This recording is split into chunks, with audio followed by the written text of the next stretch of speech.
ಎಲ್ಲರಿಗೂ ಶುಭ ಮುಂಜಾನೆ. ಅಂತಾರಾಷ್ಟ್ರೀಯ ಯೋಗ ದಿನಾಚರಣೆ ಹಿನ್ನೆಲೆಯಲ್ಲಿ ಇವತ್ತು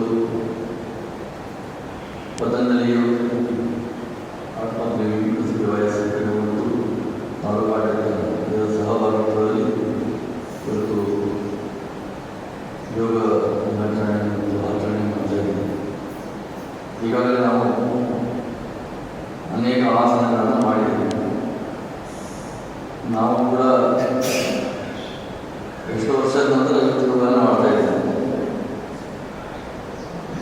ಕೆಲವೊಂದು ಸಮಯದಲ್ಲಿ ನಾವು ಮಾಡ್ತೀವಿ, ಕಂಟಿನ್ಯೂಟಿಯಾಗಿ ಹೋಗ್ತೀವಿ, ಬೆಳಿಗ್ಗೆ 5 ಗಂಟೆಗೆ ಹೋಗ್ತೀವಿ. ಅದರ ನಂತರ ಮತ್ತೆ ಮನುಷ್ಯನಿಗೆ ಆಲಸ್ಯ ಬರುವಂಥದ್ದು ಸ್ವಲ್ಪ ಹೆಚ್ಚು.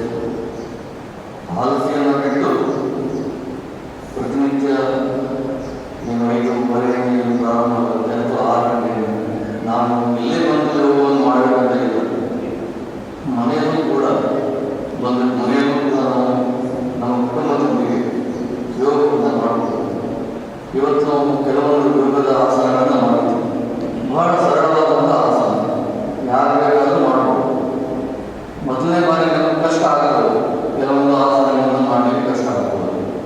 ಆದರೆ ಆ ಆಸನಗಳನ್ನು ಮಾಡ್ತಾ ಮಾಡ್ತಾ ಮಾಡ್ತಾ ಏನಾಗುತ್ತೆ ಅಂತಂದರೆ ಕ್ರಮೇಣ ನಾವು ಅದಕ್ಕೆ ಪರಿಪಕ್ವತೆಯನ್ನು ಪೂರ್ಣ ಪ್ರಮಾಣದಲ್ಲಿ ಸರಿಯಾದ ರೀತಿಯಲ್ಲಿ ಆ ಆಸನವನ್ನು ಮಾಡಲಿಕ್ಕೆ ಸಾಧ್ಯ ಆಗುತ್ತೆ.